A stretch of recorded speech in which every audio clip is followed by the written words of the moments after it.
Prestasi sales dalam menemukan customer need di depan pelanggan. Ada 6 poin yang perlu kita ketahui. Yang pertama, kita mencari data atau catatan yang ada di dalam internal. Maksudnya misalnya di daerah Lahewa, apa yang dipakai di daerah sekitar Lahewa itu harus mencari customer atau kebutuhan pelanggan. Yang kedua, cek tren barang atau jasa yang akan ditawarkan.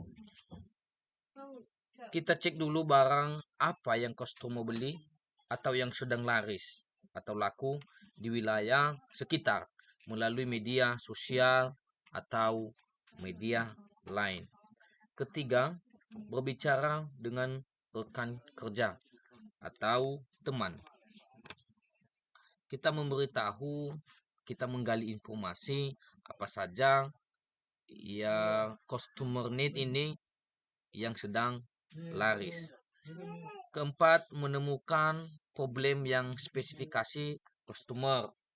Seperti di daerah sekitar kita atau di layar-layar sering mati lampu. Kita harus mencari tahu dulu apa spesifikasinya, kenapa lampunya itu bisa padam, apa problemnya, kita harus tahu.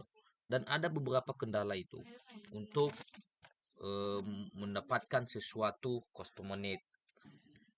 Kelima, analisa kompetitor, yaitu kita tanya ke toko atau ke peserta lain, tidak usah malu atau tidak usah ragu, supaya kita sebagai sales bisa mengetahuinya.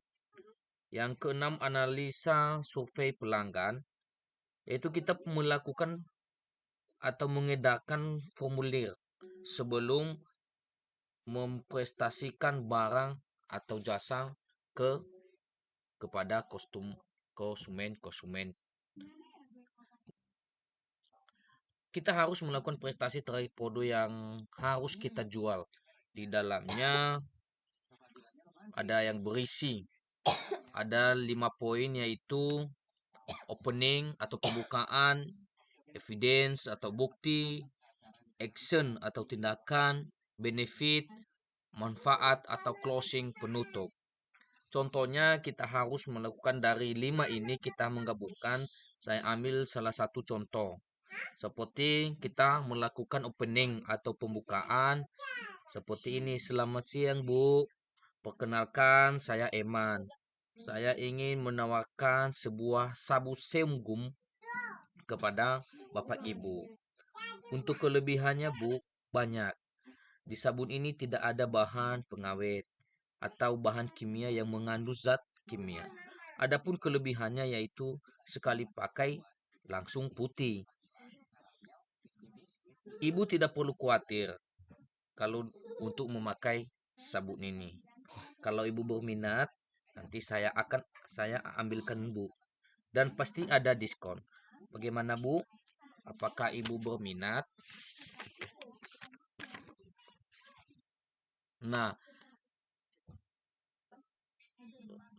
stimulasi sales dalam melakukan teknik closing menghadapi konsumen.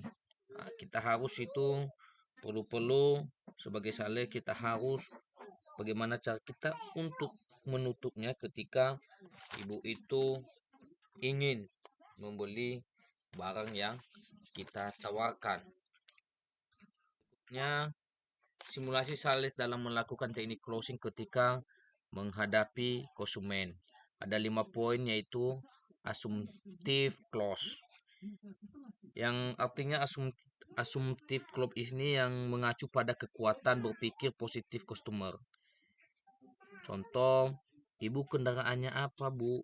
Kalau boleh tahu, tentu ibu itu menjawab, Honda Beat, jarak jauh atau dekat.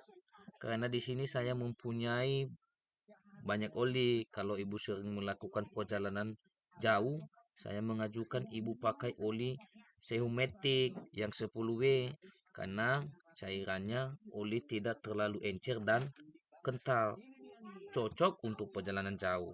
Itu yang kita tawarkan melalui bersifat assumptive clause. No or never clause. Kita harus menawarkan kepada mereka supaya kita bisa mendapatkan sesuatu dan komitmen pada saat itu juga bisa mempercepat menawarkan produk tersebut kepada konsumen. Yang ketiga, take away clause. Yaitu jika ibu mengambil, sekarang kita ada penawaran khusus, Bu. Diskon 35% jika ibu berminat. Kita tidak boleh paksa, kita harus menawarkan apa produk kita mempunyai diskon. Yang keempat, paper dog clause. Memberikan tawaran produk masa tegang 2 hari. Jika ibu ingin mencoba, bisa ibu meminjam oven saya selama 2 hari. Ibu ini untuk mengetes kualitas barang kita harus memberikan waktu kepada ibu itu untuk meyakinkan konsumen tersebut. Nah, yang terakhir, option clause. Option clause ini berilah kepada konsumen itu pilihan pada prospek supaya dapat memilih salah satunya. Kita harus memberikan pilihan, jangan hanya satu, tetapi kepada konsumen kita harus memberikan pilihan. Kemudian simulasi sales dalam menindaklanjuti follow up pelanggan dalam mencari pelanggan baru. Di situ kita harus sebutkan namanya untuk mengingat percakapan sebelumnya bahwa kita sudah pernah menawarkan barang kepada konsumen tersebut. Yang kedua, recap carry-nya. Itu contohnya, halo dengan Om Dura, dengan ini kita menawarkan sesuatu barang untuk memberikan dan untuk mengikatkan bahwa barang atau produk yang pernah kita tawarkan itu pernah kita melakukan kepada pelanggan tersebut. Yang ketiga, berikan 2 pilihan. Ibu mau transfer atau bayar di tempat. Ketika ibu itu mau bayar di tempat COD atau melalui transfer. Ibu itu nanti konsumen ketika berminat, ibu itu yang mengambil keputusannya. Dia mau membayar pakai apa. Yang selanjutnya, kita harus memberikan waktu kepada ibu tua kali 24 jam.